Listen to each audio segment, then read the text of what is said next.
Hello and welcome to a very quick and slightly sinister episode of How to Play Valheim with me, Scruffy Joe. And I say sinister because it involves slightly exploitative behaviour, which I'm pretty sure the guys who wrote the game don't want you to do.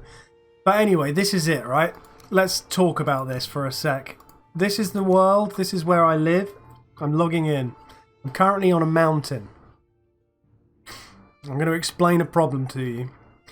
When you're on a mountain or doing anything involving collecting metal, like in the beginning when you get to the Black Forest, when you're collecting so much copper and you don't really know how to carry it, or when you're in the swamp inside a crypt digging up iron and you think to yourself, oh crikey, how am I going to get this home? I'm miles away and it won't let me transport metal through portals.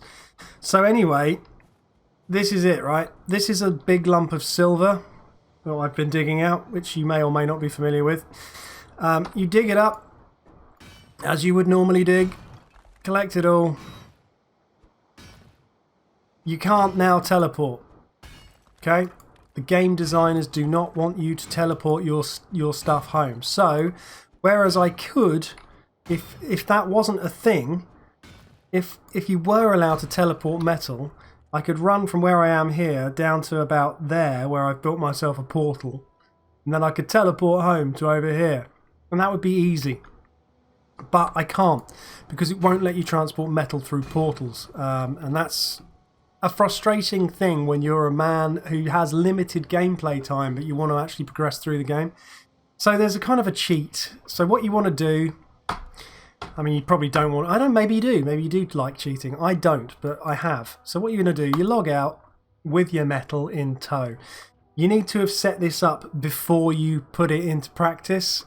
So start the game, create yourself a brand new world, call it off-world storage or whatever you want to call it, however you want to do it. Go there, build yourself a cabin, and in that cabin you need to put some chests. You probably need a campfire. You definitely need a crafting table, and you're going to need a forge, which you may or may not want to upgrade depending on how far you want to take this exploit. And then what you can do simply is dump off all the stuff.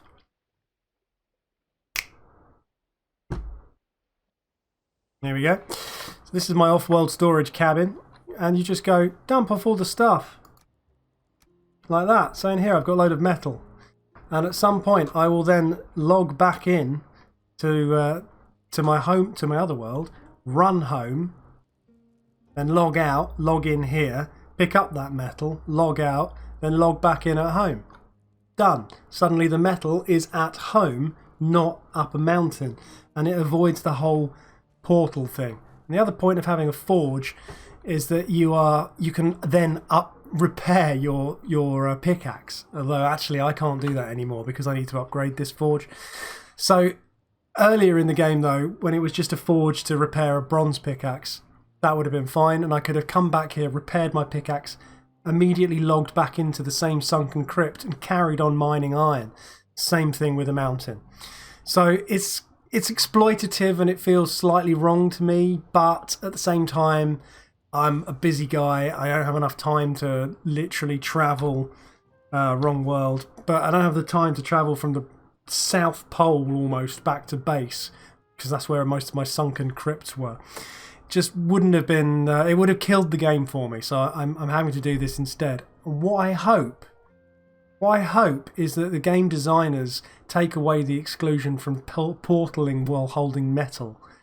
What I really hope they don't do is somehow block this exploit, because it would, for me, ruin the game.